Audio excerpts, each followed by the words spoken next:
It's pointless, and I don't know the reason except to try to follow through on some campaign promise that he made. It's part of his desire, again, to say he did it, but also maybe an attempt to hobble the next administration, because now Vice President-elect Biden is going to have to make a decision to either keep at that risky level or go back and add troops, which is a whole new story. That's Congressman Adam Kinzinger. By the way, he's a Republican. He's also an Air Force veteran who served in Iraq. Now, he's one of many on both sides of the aisle, unbelievably, in D.C. nowadays, who's actually sharing a common concern. That's about the Trump administration's move to dramatically draw down troops in Afghanistan and Iraq just before the president leaves office without any planning in place here. Trump, as we know, he's also refusing to even just basically concede the election and help the Biden team get ready to take over. Obviously, particularly dangerous since we're in the middle of a pandemic. Take a listen to the former Surgeon General of the United States, who's now one of Biden's COVID advisors. There are thousands and thousands of career civil servants, of political appointees who have been working very hard on this pandemic for many months now. They have plans that are in process. They have data that they've collected that the public doesn't always have access to. And to be able to see that data, see those plans, it's what's going to help us put together the best possible product in the end. So those dialogues are critical. We're going to need that as soon as possible to make this all work well. And to this point, the president shows no inclination of doing anything to help, let alone Biden, but to help America in the process. Now, at the same time this is going on, Trump's legal team continuing to fight, even though there is absolutely no proof of fraud or no pathway that he can win. In fact, Rudy Giuliani himself appeared in a Pennsylvania courthouse today, and, well, it didn't go well. Take a listen to the attorney for the Pennsylvania counties who went up against Rudy. This was one of the strangest court appearances I've ever had. We were there to deal with a complaint. And the complaint that the Trump campaign filed was that the Philadelphia and other county election administrators were doing some things that they didn't think were right in the administration of the mail-in voting. The complaint had nothing about fraud, nothing about gigantic conspiracies. But in walked Mr. Giuliani, and he talked only about fraud, gigantic conspiracies, the kinds of things that we heard at the driveway of the Total Landscaping press conference. Needless to say, looks like this will be yet another defeat for Team Trump. They should be getting used to it, by the way. They've lost every case to this point. Rudy reportedly, he's demanding $20,000 a day to represent the president. Even MICK Mulvaney, the former chief of staff of Trump and current envoy to Northern Ireland, says Rudy, he is hurting more than he's helping. I still am a little concerned about the use of Rudy Giuliani. It strikes me that this is the most important lawsuit in the history of the country, and they're not using the most well-noted election lawyers. There are folks who do this all of the time. This is a specialty. This is not a television program. This is the real thing. I don't care who you had as an attorney. They're not going to win these cases, but trust me, Rudy is not on anyone's top of the list other than seemingly as the president to represent. Now we go to Wisconsin. Biden, he leads Trump by about 20,000 votes there, and now the campaign has filed for a limited recount in just 2 counties that Biden won handily. It didn't spring for a full recount. That would have cost $8 million.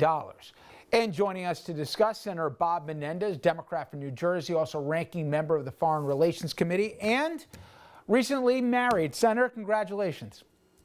Thank you, Richard. Appreciate it. You got it. A lot to unpack here. We're 63 days from the inauguration, and I've come to expect certain things from my president, but from some of your colleagues, I'm at a loss. So let's start off with Lindsey Graham. The Lindsey Graham that I've known over the years is somewhat unrecognizable, but listen to what the Secretary of State, a Republican from the state of Georgia, said he took away from his conversation with your colleague. And I felt that then Senator Graham implied, for us to audit the envelopes and throw out ballots of counties who had the highest frequency error rate of signatures, and told him that's something that we couldn't do. Apparently, he didn't restrict this to just Georgia. Conversations in Nevada and other states that were tight, Lindsey Graham did as well. What is the head of the Judiciary Committee, a senator from South Carolina, doing calling other states secretaries of states when it comes to a recount and talking about undoing a free and fair election. Yeah, I've heard subsequently his remarks that that's not quite what he said. But look, I think it's error in judgment for him to actually engage secretaries of states in various states over the process of how they are determining the certification of the elections. And it's an intercession that's really not acceptable. And at the end of the day, you know, it's a continuation of what I see with so many of my colleagues on the Republican side of the aisle who just cannot come to what all of us know, which is that Joe Biden got elected president of the United States. The nation should come before the party, and that's what's at stake right now. Well, another perfect example is, and then I'll get into the importance of the transition, is another of your colleagues, Senator Lankford from Oklahoma. Now, last week, he made it clear, and he's on the Homeland Security Committee, that not only was it important that the president-elect be appraised of intel briefings here regarding our national security, but that he was going to make sure that happens sooner than later. Let's take a listen. There's nothing wrong with Vice President Biden getting the briefings to be able to prepare himself and so that he can be ready.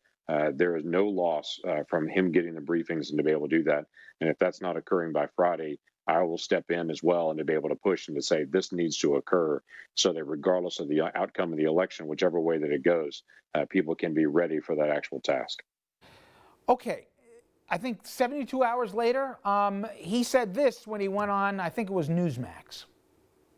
So when I said I'm going to step in at Friday is how are you doing it? What are your metrics? How are you making decisions? What's the process? Those are the basic things. That's basic oversight, what a member of the Senate would do.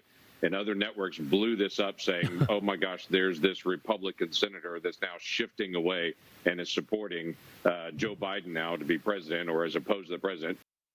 So it begs two obvious questions. You've seen transitions from one administration to another, and you can explain to my audience how important it is, but also they know Trump's lost, but clearly they're petrified of getting on his bad side. Do you think that this fever breaks after January? So first, why it's important that Joe Biden is in the COVID meetings or is briefed on what the latest is, national security, et cetera. And also, when does this craziness end? Well, as to the first part of your question, Richard, it is essential for the nation's security, for the nation's health, for its well-being, that President-elect Biden have all of the access to the intelligence so that on day one, he's prepared to understand what America's adversaries are trying to do to us, both at home and abroad. They don't sleep. And I think people, historians and people in public policy understand that transitions generally are a dangerous time for the country between the power that is leaving and the power that is coming. Secondly, at a time that we have a raging pandemic with the coronavirus, the most significant public health challenge we've had in a century, we have a set of circumstances where he cannot even talk to those that will be necessary to implement I hope a higher standard of making sure that we take care of each other and are responsible for each other, and ultimately the implementation of the efforts to vaccinate people once the vaccine is finally approved. That rollout is incredibly important. Every day that is lost in being able to devise a plan that actually makes that as effective and as efficient as possible risks lives. As it relates to my colleagues, listen, I've already heard comments from them that, they expect President Trump to be a, quote, their words, not mine, a shadow president. That with 70 million people or so voting for him, they will still be concerned about, what views he has, what roles he takes. So I'm not sure when the fever breaks, to use your term. We saw Secretary Esper fired, Defense Secretary. We now have just seen Chris Krebs fired. And for folks who don't know, universally, in a bipartisan voice here, your colleagues have said he did a phenomenal job protecting the integrity of this election with all the cybersecurity threats, but he got fired for his efforts in doing so. There's a lot of fear with 63 days left what this president might do. He's drawing down troops without seemingly coordination with the military while we're negotiating with the Taliban. Someone will tell me how that makes sense at this time. And I can go down the road here with all these executive orders he's planning to shove through as well. How much of this can be undone when he goes? How much of this could be permanent? How worried are you? Well, I am worried, and I'm not worried without cause. So Krebs, by the way, got fired simply because he made the statement this was the most secure election we have had in recent history. And that statement undermined the Trump arguments about a flawed election. And so he lost his job, not because he wasn't doing his job, but because he just didn't follow the president's narrative. The drawdown on Afghanistan and Iraq, look, we all want to see our troops come home, but we want to see them come home in a way that doesn't ever bring us back there. And without coordination, not just with the Department of Defense, who Secretary Esper, the immediate past Secretary of Defense, who was fired simply because he didn't execute in a way or advocate in a way the president wanted, sent a memo to the president saying this is not recommended by the military. It is dangerous. He's also embedding people in positions that are civil service that are critical to the operation of a department, and the purpose of embedding them is not just simply to give them jobs. He's embedding them to obstruct the next administration. I know we're just about out of time, but really quickly, are we going to have to wait till the next administration to get another stimulus package? You know, tens of millions of Americans are desperately in need of help, and you would think politically it makes sense all the way around, but are we going to have to wait till January at the earliest? Well, I'm desperately desirous of getting something done. We have been for months. The House, over half a year ago, almost passed legislation to do exactly that. We're here in Congress not voting on a COVID package, but actually voting on district court judges in the midst of a raging pandemic where most recently one of our colleagues, Senator Grassley, has contracted COVID. Others have contracted COVID here. We're putting at risk all of the workers, all of the employees, all of the Capitol Police, and our own individual health. I'm not opposed to taking that risk if we were doing it for a COVID relief package. So be it. But to have all these people here to keep pushing through judges before the next president takes place and do nothing about COVID, it is unconscionable. But that's where the Republican majority is in the Senate at this point in time. Well, it's amazing what we're starting to get used to. Senator, as always, I appreciate the time. And again, congratulations. Thank you very much. Good to be with you. Up next, Barack Obama speaking out on the heels of his latest book, now just out in bookstores. After the break, one of the president's former speechwriters will join us to discuss how his former boss handled his handoff of power to Donald Trump and why the current president's behavior is so out of line.